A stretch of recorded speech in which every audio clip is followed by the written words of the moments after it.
여기에 모인 여러분들을 주님의 이름으로 축복합니다. 우리 사도신경으로 하나님께 우리의 신앙을 고백하시겠습니다.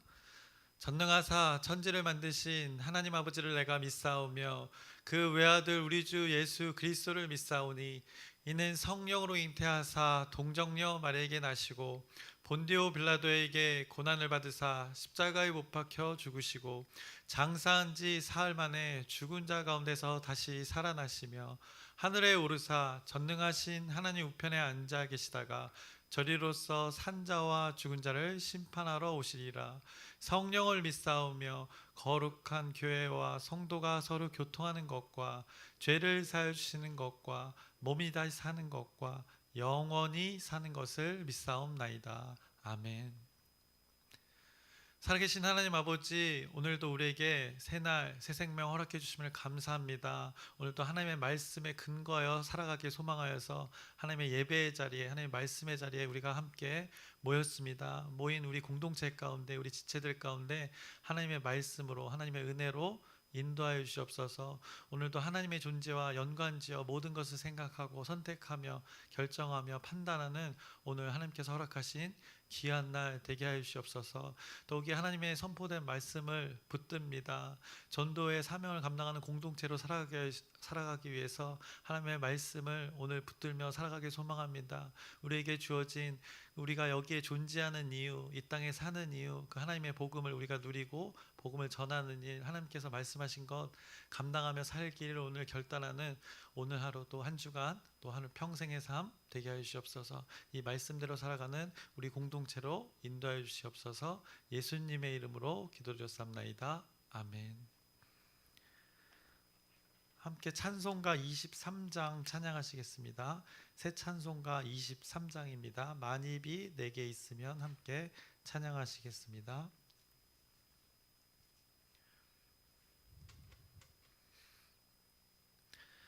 만입이 내게 있으면 그 입 다가지고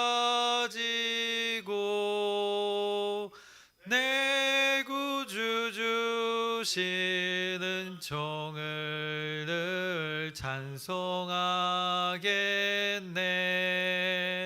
내 은혜로우신 하나님 날 도와주시고 그 크신 영광 널리 펴 다 알게 하소서. 내 주의 귀한 이름이 날 위로하시고 이 귀의 음악 같으니 참 희락되도다. 내 죄의 권세 깨뜨려 그 결박 푸시고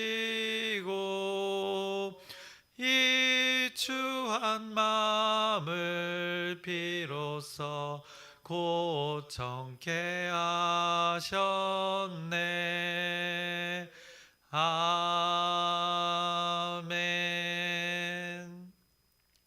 오늘 함께 나누실 말씀은 요엘서 3장의 말씀입니다. 요엘의 마지막 장인 이 3장의 말씀을 오늘 함께 나누겠습니다. 계속해서 요엘서는 그 여호와의 날, 심판의 날, 또 어떤 얘기는 심판의 날이 되고 어떤 얘기는 이 구원의 날이 되는 그 하나님의 심판과 구원에 대해서 말씀하셨습니다. 그래서 하나님께서는 이스라엘 백성들의, 구체적으로는 이스라엘 백성들의 구원을 이렇게 말씀하셨고 그들에게 하나님의 구원의 그 일하심을 이렇게 말씀하시면서 이스라엘 백성들뿐만 아니라 이 모든 인류를 향한 하나님의 그 큰 그림에서의 그 구원의 섭리를 이 요엘서를 통해서, 요엘의 입을 통해서 선포하셨습니다. 그래서 우리가 지난 시간의 말씀을 잠깐 기억해 보면 요엘서 2장 18절의 말씀을 보시면 이렇게 말씀하고 있습니다. 그때라고 하면서 그때 여호와께서 자기의 땅을 극진히 사랑하시어 그의 백성을 불쌍히 여기실 것이라라고 이렇게 하나님께서 말씀하신 것입니다. 그때 여호와께서 자기의 땅을 극진히 사랑하시어 자신의 백성을 불쌍히 여기실 것이라는 그 하나님의 고백과 함께 더불어서 그 하나님 약속의 땅, 자기가 사랑하신 그 땅을 회복을 선포하셨습니다. 그래서 직접적으로는 그 이스라엘 사람들이 살고 있는, 백성들이 살고 있는 그 가나안 땅의 회복이 될 것이고, 또 큰 그림에서는 그 하나님 나라의 땅을 말씀하신 것입니다. 결국 하나님의 자녀가 거하는 모든 땅, 하나님의 사람들이 존재하는 그 땅들을 그 한 사람 한 사람을 회복시키겠다 말씀하신 것입니다. 하나님을 믿는 자들의 그 마음의 상태, 마음의 땅을 회복하시겠다 말씀하신 것입니다. 그러면서 지난번 2장 27절에도 그런즉 내가 이스라엘 가운데 있어라고 이렇게 하시면서 임마누엘 함께 하시는 그 하나님의 존재를 어김없이 드러내셨습니다. 내가 함께하니 그렇게 함께하는 그 하나님의 존재를 신뢰하라 말씀하셨습니다. 거기에서 그것으로만 멈춰진 것이 아니라 하나님의 영을 모든 사람에게 부어주심을 통해서 온 인류의 그 구원을 위한 하나님의 그 계획과 섭리를 이 구약의 시대에 요엘의 입을 통해서 선포케 하셨습니다. 그래서 요엘 2장 28절에도 이렇게 말씀합니다. 그 후에 내가 내 영을 만민에게 부어주리니라고. 그래서 그러므로 인해서 32절에 누구든지 여호와의 이름을 부르는 자는 구원을 얻으리라고 말씀하시면서 그 하나님의 구원의 섭리를 온 세상에 이렇게 이미 일찍이 하나님께서 선포하셨습니다. 그 전에도 이사야를 통해서도 했고 많은 선지자를 통해서 하나님은 계속 이 모든 인류의 영원부터 영원까지 그 일들을 계속 사람들이 이해할 수 있도록 선포하신 것입니다. 그리고 하나님을 반면에 거부했던 자들이 있습니다. 하나님의 자녀들을 또 괴롭히고 하나님과의 관계를 방해하고 끊으려고 했던 그 존재들, 그 대상들에 대해서 이제 죄값을 하나님께서 물으십니다. 왜냐하면 여호와의 날, 구원의 그 마지막 때 온전히 구원을 받는, 믿는 자들이 구원받는 때에는 믿지 않는 자들에 대한 그 심판이 있음을 말씀하셨습니다. 이스라엘 백성들도 하나님을 거부하고 하나님의 말씀을 따르지 않으면 징계를 받는 것이 당연한데, 더군다나 이 하나님을 신뢰하지 않고 이방의 신들을 섬기면서 하나님과 그 하나님의 자녀들의 관계를 의도적으로 이렇게 깨뜨렸던 이방 존재들에 대한 심판을 오늘 3장에 말씀하십니다. 그래서 3장 1절의 말씀을 보시면 이렇게 말씀합니다. 보라, 그날 곧 내가 유다와 예루살렘 가운데서 사로잡힌 자를 돌아오게 할 그때라고 말씀하십니다. 그때 하나님에 대한 반대되는 자들에 대한 심판을 말씀하시는데, 하나님의 자녀들을 일단 구해 주실 것을 말씀하고 계시는 것입니다. 누구로부터 그들을 구원해 주시는가? 바로 그때 당시에 이방의 우상의 신들을 섬기는 자들로부터 구해낸다는 것입니다. 강력한 그 군사력으로 이스라엘 나라를 지배했던 여러 이방의 나라들로부터 하나님께서는 구해내면서 그 심판을 시작하시겠다 말씀하시는 것입니다. 그러면서 이방 나라들에 대한 하나님과의 관계를 끄는 그 이방에 대해서 죄에 대해서 이렇게 묻습니다. 2절입니다. 내가 만국을 모아 데리고 여호사밧 골짜기에 내려가서 내 백성 곧 내 기업인 이스라엘을 위하여 거기에서 그들을 신문하리니 이는 그들이 이스라엘을 나라들 가운데 흩어버리고 나의 땅을 나누었음이며 라고 말씀합니다. 하나님 소유의 땅, 그 땅을 이스라엘 백성들을 괴롭히면서 나누었다는 것입니다. 그런 것들에 대해서 하나님께서 이제 신문을 하시겠다는 것입니다. 그들의 잘못된 행태에 대해서 물어서 그것을 징계하겠다, 값을 치르겠다 하면서 그 잘못된 행태들에 대해서 낱낱이 쭉 드러내십니다. 그것이 3절부터 8절까지 쭉 나타납니다. 그래서 3절부터 보시면 또 제비 뽑아 내 백성을 끌어가서 소년을 기생과 바꾸며 소녀를 술과 바꿔 마셨습니다. 이방들의 나라들의 이 행태였던 것입니다. 하나님의 자녀들을 이렇게 했다는 것입니다. 4절 두로와 시돈과 블레셋 사방아 너희가 나와 무슨 상관이 있느냐? 너희가 내게 보복하겠느냐? 만일 내게 보복하면 너희가 보복하는 것을 내가 신속히 너희 머리에 돌리리니라고 말씀합니다. 구체적으로 당시에 그 나라들을 언급하면서 그 지역들을 언급하면서 너희들이 감히 보복할 수 있겠냐를 하나님께서 말씀하시는 것입니다. 보복하면 그 보복을 너희 머리 위에 둘 것이라 말씀합니다. 5절 곧 너희가 내 은과 금을 빼앗고 나의 진귀한 보물을 너희 신전으로 가져갔으며 하나님의 성전에 있던 것을 가져간 것을 말씀하는 것입니다. 6절에 또 유다 자손과 예루살렘 자손들을 헬라 족속에게 팔아서 그들의 영토에서 멀리 떠나게 하였음이니라. 그래서 하나님의 자녀들을 끌고 와서 이렇게 멀리 흩은 일들을 말씀합니다. 7절 보라 내가 그들을 너희가 팔아 이르게 한 곳에서 일으켜 나오게 하고 너희가 행한 것을 너희의 머리에 돌려서라고 합니다. 하나님의 자녀는 다시 원래 자리로 회복을 시키고 그들이 행한 것에 대해서는 이렇게 징계를 말씀하시는 것입니다. 8절에 너희 자녀를 유다 자손의 손에 팔리니 그들은 다시 먼 나라 스바 사람에게 팔리라 여호와께서 말씀하셨느니라. 그 스바 그래서 에티오피아 지역, 예멘 지역 그쪽 아라비아 지역으로 다시 그들을 돌아가게 한다는 하나님의 말씀을 지금 선포하고 있는 것입니다. 그리고 나서 9절에 이렇게 말씀합니다. 너희는 모든 민족에게 이렇게 널리 선포할지어다. 너희는 전쟁을 준비하고 용사를 격려하고 병사로 다 가까이 나와서 올라오게 할지어다 라고 합니다. 한마디로 지금 이방의 나라들을 다 모으라는 것입니다. 하나님의 그 군대와 한번 붙어보자. 하나님이 선포하시는 것입니다. 너희들이 그렇게 자신 있으면 나와 한번 붙어보자라고 그 모든 민족에게 지금 선전포고라는 그 하나님이 9절에 나타나 있는 것입니다. 너희들이 용사라고 하는 자다 모아봐라. 이렇게 지금까지 이스라엘 백성들을 모았던 군대들을 다시 한번 모아봐라 라고 내가 상대해 주겠다라고 그 하나님의 군대를 준비하는 것을 말씀하는 것입니다. 그리고 너희들 칼을 만들고 창을 만들어 봐라. 그러면 스스로 너네 스스로가 강하다고 하겠지라고 이렇게 10절에 말씀합니다. 너희는 보습을 쳐서 칼을 만들지어다 낫을 쳐서 창을 만들지어다 약한 자도 이르기를 나는 강하다 할지어다. 한번 해보라는 것입니다. 너희들이 땅을 일구는 일들로 전쟁을 했는데 하나님의 섭리에서 벗어나서 땅을 일구면서 살아야 되는데 그 욕망이 지나쳐서 그 낫으로 보습으로 칼과 창을 만들어서 했던 일들 나한테도 어디 한번 해봐라 라고 지금 하나님이 선전포고를 하시는 것입니다.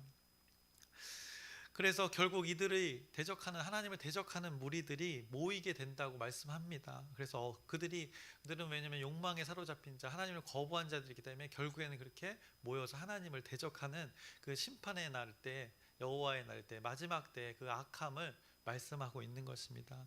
그래서 이들이 어디로 모이는가? 여호사밧 골짜기로 모인다는 것입니다. 그래서 한 곳을 언급하십니다. 이제 그곳이 어떻게 되느냐? 그 한 장소가 하나님 심판의 장소가 되는 것입니다. 그래서 이것을 11절과 12절에 말씀합니다. 사면의 민족들아 너희는 속히 와서 모일지어다 여호와여 주의 용사들로 그리로 내려오게 하옵소서. 민족들은 일어나서 여호사밧 골짜기로 올라올지어다 내가 거기에 앉아서 사면의 민족들을 다 심판하리로다 라고 요엘의 입을 통해서 선포된 말씀입니다. 그 하나님을 거부하는 자들 다 일리로 모이라는 것입니다. 그 날을 그 이스라엘 백성들 당시의 그 장면과 그들이 겪고 있는 상황과 동시에 이 큰 그림에서 하나님 그 여호와의 심판의 날도 함께 말씀하고 있는 것입니다. 그래서 하나님을 대적하고 하나님의 자녀들을 하나님과의 관계에서 멀어지게 했던 그 존재들에 대해서 심판을 말씀하고 계시는 것입니다. 그래서 13절에 이렇게 말씀합니다. 너희는 낫을 쓰라 곡식이 이것도다 와서 밟을지어다 포도주 틀이 가득히 차고 포도주 독이 넘치니 그들의 악이 크미로다 라고 말씀합니다.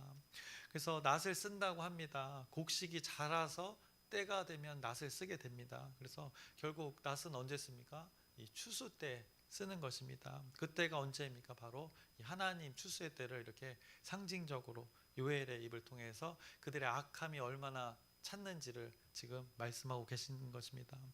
당장에 이스라엘 백성들에게는 이방의 민족을 심판을 말씀하시면서도 이 큰 그림에서 인류 모든 역사의 관점에서 하나님 그 심판의 날을 예수님의 그 재림의 때를 지금 상징적으로 말씀하고 계시는 것입니다. 그래서 그때 추수의 때에 하나님이 사용하시는 그 낫을 통해서 어떤 일이 벌어집니까?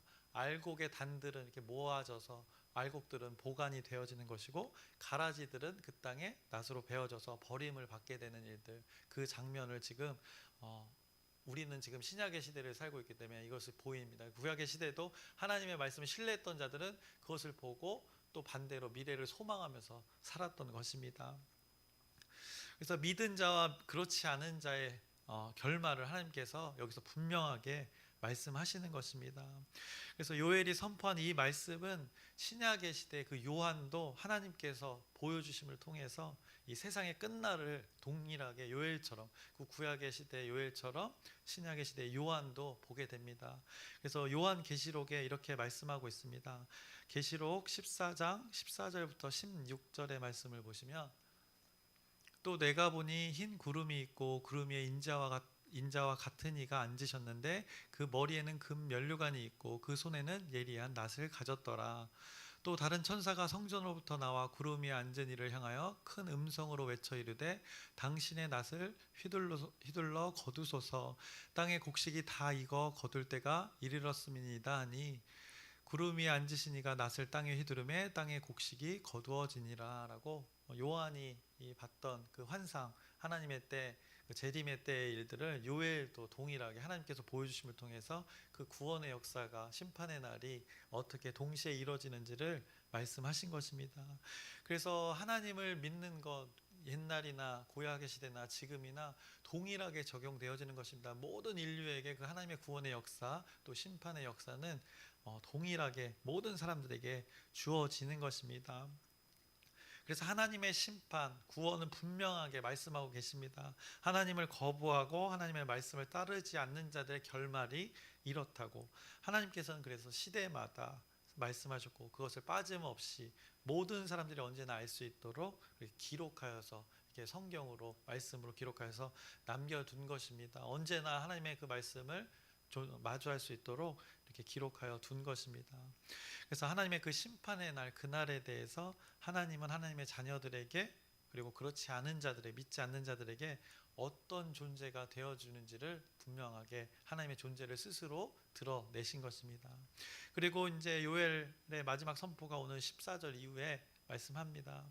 그래서 14절부터 16절의 말씀을 보시면, 사람이 많으며 심판의 골짜기에 사람이 많으며 심판의 골짜기에 여호와의 날이 가까움이로다. 해와 달이 캄캄하며 별들이 그 빛을 거두도다. 그 악으로 인해서 빛이 없음을 이렇게 상징적으로 또 말씀합니다. 그 어두워진 세대를 말하고 실제로 또 심판의 날에 이 어둠이 또 있을 것이라 말씀하는 것입니다. 16절, 여호와께서 시온에서 부르짖고 예루살렘에서 목소리를 내시리니 하늘과 땅이 진동하리로다. 그러나 여호와께서 그의 백성의 피난처 이스라엘 자손의 산성이 되시리로다. 그 어둠 가운데 믿는 자들에게는 하나님이 어떤 존재가 되어주는지를 이 16절에 분명하게 말씀하십니다. 그의 백성의 피난처가 되어주시고 이스라엘 자손의 산성이 되시리로다라고 하나님께서 그 구원의 하나님을, 이렇게 심판의 하나님을 동시에 선포하고 계시는 것입니다. 그리고 17절입니다. 그런즉 너희가 나는 내 성산 시온에 사는 너희 하나님 여호와인 줄을 알 것이라. 계속 예언서에서도 얘기 좀, 호세아도 그랬지만 계속 이 하나님을 스스로 이렇게 나타내시는 하나님을 너희들이 제발 잘 알아라라고 분명하게 말씀합니다. 예루살렘이 거룩하니 다시는 이방 사람이 그 가운데로 통행하지 못하리로다. 이제 하나님께서 산성이 되어 주시고 보호자가 되셔서 피난처가 그곳이 되어져서 하나님이 함께 계신 곳이 이렇게 든든한 산성이 되어서 하나님의 믿는 자녀들이 하나님으로 인해서 보호받는 일들이, 영원히 하나님과 거하는 일들이 벌어진다고 하나님께서 선포하시는 것입니다. 그래서 일찍이 2장에서도 하나님께서 자기의 땅에 대해서 말씀하셨습니다. 자기의 땅을 사랑하셨다고 말씀하셨는데, 그 땅에 누가 존재하기 때문에 사랑하셨을까? 하나님의 자녀들이 그곳에 존재할 것이기에 그 땅을 사랑하신 것입니다. 그 땅을 미리 예비해 두시고 일찍이 아브라함을 그 땅으로 불러내 주셨고 이미 약속을 주셔서 그렇게 할 것이라고, 구별되게 나의 산성이 되어주고 피난처로 만들어 주실 것이라고 다 준비해 놓으시고 이렇게 부르신 것입니다. 그렇게 약속을 하신 것입니다. 하나님의 사랑의 대상이 그곳에서 살기를 원하셔서 그 구별된 자리로, 그 약속의 자리로 이 부르신 섭리를 여기에 또 기가 막히게 하나님이 말씀하신 것입니다. 그러니 어떡하라, 너희들이 그 자리로, 구별됨의 자리로 나오라고 앞서 요에서에 말씀한 겁니다. 거룩한 모임의 자리로, 성회로 구별된 모임으로, 그리고 너희들이 그곳에서 거룩으로 살아가라고 말씀하신 것입니다. 그 땅이 구체적으로 그 시대에는 예루살렘이, 17절에 예루살렘이 되는 것이고, 또 후에는 어떤 것입니까? 만민에게 부어지는 영이 거하는 그 한 사람 한 사람의 존재가 그 거룩한 땅이 되는 것입니다. 그곳이 예루살렘이 되는 것입니다. 그렇게 믿는 자들의 모임, 그 모임의 그것을 우리는 교회라고 합니다. 그곳이 바로 거룩한 곳이 되는 것입니다. 하나님의 말씀이 거하는 곳. 그렇게, 그리고 마지막에 하나님의 구원을 신뢰하며 살아간 자들에게 결국에는 우리 마지막 때 어떤 일들이 벌어집니까? 새 예루살렘이, 새하늘 새 땅이 내려오는 것입니다. 그래서 그 예루살렘을 여기서 얘기하면서 그것이 연장되어져서 확장되어져서 이 하나님의 섭리가 얼마나 대단한지를 성경이 지금 선포하는 것입니다. 그래서 곳곳에서 하나님의 그 때를 말하지만 다 연결이 되는 것이 신비이고 그 하나님의 섭리인 것을 여러분들이 다시 한번 기억하셨으면 좋겠습니다. 그리고 결국에는 우리도 지금 마찬가지지만 하나님의 구원을 신뢰하면서 살아간 자들에게 그 새 예루살렘, 새 하늘, 새 땅을 맞이하게 되는 것입니다. 그것을 맞이할 사람들이 저와 여러분인 것입니다. 그 새 예루살렘에 대해서 요엘이 지금 선포하고 있는 것입니다. 그 날을 지금 요엘이 고백하고 있는 것입니다. 그래서 18절 말씀 보시면 이렇게 말씀합니다. 그날에 산들이 단 포도주를 떨어뜨릴 것이며 작은 산들이 젖을 흘릴 것이며 유다 모든 시내가 물을 흘릴 것이며 여호와의 성전에서 샘이 흘러나와서 시딤 골짜기에 되리라. 생명, 그 샘이 흘러나온다는 것입니다. 흐른다고 합니다. 이거 무엇을 표현하는 것입니까? 여호수아 갈렙이 봤던 거, 젖과 꿀이 흐르는 땅, 그 땅을 말하는 것입니다. 그게 다 하나하나 다 연결되는 것이 이 하나님의 말씀의 섭리입니다. 그래서 젖과 꿀이 흐르는 땅, 그것을 다시 한번 확인시켜 주는 것입니다. 성취되는, 하나님의 말씀이 그대로 성취되는 그 약속의 땅을 말하는 것입니다.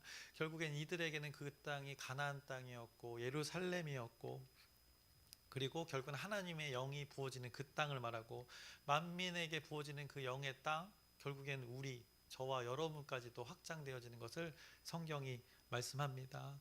그래서 성경이 기가 막히게 오늘 요해서를 통해서 모든 것을 말씀하고 있지 않습니까? 이 하나님의 구원의 역사를 선포하고 있는 것입니다.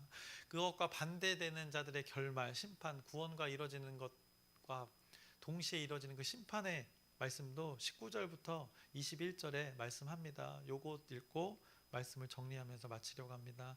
그러나 애굽은 황무지가 되겠고 에돔은 황무한 들이 되리니 이는 그들이 유다 자손에게 포악을 행하여 무지한 피를 그 땅에서 흘렸음이니라. 유다는 영원히 있겠고 예루살렘은 대대로 있으리라. 내가 전에는 그들의 피 흘림 당한 것을 갚아주지 아니할거니와 이제는 갚아주리니 이는 여호와께서 시온에 거하심이니이다 라고 하나님이 구별한 땅과 그렇지 않은 땅의 결말을 분명하게 말씀합니다. 그래서 오늘 말씀에서 여러분들이 기억해야 될 건, 하나님이 어떤 존재를 또 드러내시는 것입니다. 어떤 일들을 하는지를 다시 한번 확인시켜 주시는 것입니다. 그 구약의 시대에 오래전에 선포된 말씀이지만 결국 우리에게도 적용되는 그 놀라운 하나님의 신비의 말씀을 선포하고 계시는 것입니다. 그 보응하시는 하나님, 또 그리고 약속을 성취하시는 하나님을 드러내십니다. 성전을 더럽히고 하나님의 자녀들을 더럽힌 자들 심판을 행하시는 그 하나님, 왜 그렇게 하시는가? 하나님은 하나님의 자녀들과의 온전한 관계로 살아가시기 위해서 그 아닌 것들을 제거하시는 것입니다. 하나님이 스스로 약속하여서 체결하신 대로, 언약대로 이뤄가시기 위해서 이렇게 구별을 하신다는 것을 말씀하고 계시는 것입니다.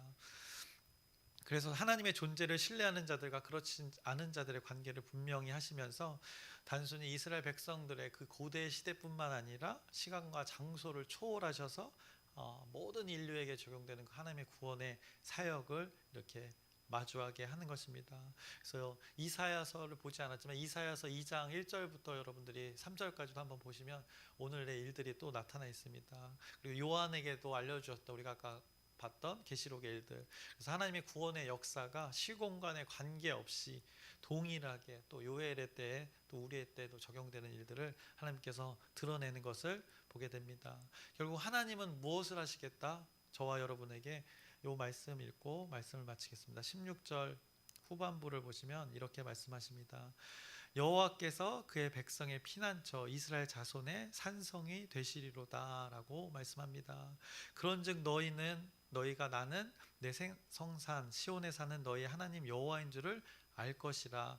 예루살렘이 거룩하니 다시는 이방 사람이 그 가운데로 통행하지 못하리로다. 이 말씀을 기억하시길 바랍니다. 하나님이 우리를 이렇게 일찍이 계획하시고 저와 여러분들을 초청하신 것입니다. 여러분을 하나님의 자녀로 그 구별된 자리로 그 예배의 자리로 초청하신 것입니다. 이 말씀을 통하여서 하나님의 그 구원의 역사를 통해서 죄에서 그 어둠에서 우리를 구원해 주신 그 하나님의 구원의 역사를 다시 한번 기억하면서 그 감격을 여러분들이 오늘 하루 다시 한번 기억하면서 누리는 그 시간이 되기를 소망합니다. 그것을 또 여러분들만 누리는 것이 아니라 우리 전도 이 프로젝트를 통해서 다른 이들을 이 하나님의 구원의 역사에 동참하게 하는 그 초청의 자리로 초청하는 그 시간들이 여러분의 시간들과 장소에 이루어지기를 주님의 이름으로 축원합니다. 기도하겠습니다. 살아계신 하나님 아버지, 그 하나님의 구원의 역사가 시공간을 초월하여서 하나님의 자녀를 통해 선포된 것을 보게 됩니다. 그 하나님의 구원의 역사가 동일하게 우리에게 적용되었음을 감사하는 그 기억하는 하루가 되게 하여 주시옵소서. 이것을 우리가 정말 누리고 있는지, 이 하나님의 존재 때문에 우리가 피난처에서 안전히 그 하나님의 존재로 인해서 산성이 되어 주셔서 우리가 이렇게 보호받고 있는데 그것을 다시 한번 기억하고 깨닫는 귀한 하루 되게 해 주시옵소서. 그 산성 안에서 피난처에서 또 우리만 그것을 누리는 것이 아니라 경험하는 것이 아니라 그것을 경험하지 못하는 그 하나님을 알지 못하는 자들에게 이 기쁜 소식을 전하는 우리 귀한 존재로 오늘 하루 평생을 살아가게 하여 주시옵소서. 예수님의 이름으로 기도드렸사옵나이다. 아멘. 하늘에 계신 우리 아버지여, 이름이 거룩히 여김을 받으시오며 나라의 마옵시며 뜻이 하늘에서 이루어진 것 같이 땅에서도 이루어지이다. 오늘날 우리에게 일용할 양식을 주옵시고 우리가 우리에게 죄진 자를 사여 준 것 같이 우리의 죄를 사여 주옵시고 우리를 시험에 들게 하지 마옵시고 다만 악에서 구하옵소서. 나라와 권세와 영광이 아버지께 영원히 있사옵나이다. 아멘. 우리 기도 제목 나누고 함께 기도하겠습니다. 우리 전도 프로젝트를 위해서 현장 전도와 12조 열린 전도 그 관계 전도를 위해서 하나님이 일하실 수 있도록 우리 하나님께 소통하는 그 기도의 시간을 꼭 고백해 주시길 바랍니다. 또 아프신 분들 있습니다. 수술을 앞둔 우리 형제님 있고 또 지금 병마와 싸우고 있는 자매님도 있고 하나님의 섭리로 그 치유와 회복이 이루어질 수 있도록 여러분의 진실된 기도 부탁드립니다. 그리고 오늘 말씀을 기억하면서 하나님의 구원의 역사가 시공간을 초월해서 모든 이에게 적용되는 것을 보게 됩니다. 그것을 우리가 다시 한번 기억하면서 잊지 않고 오늘 하루 살아가기를 소망하면서 우리 주여 크게 한번 부르짖고 함께 기도하시겠습니다.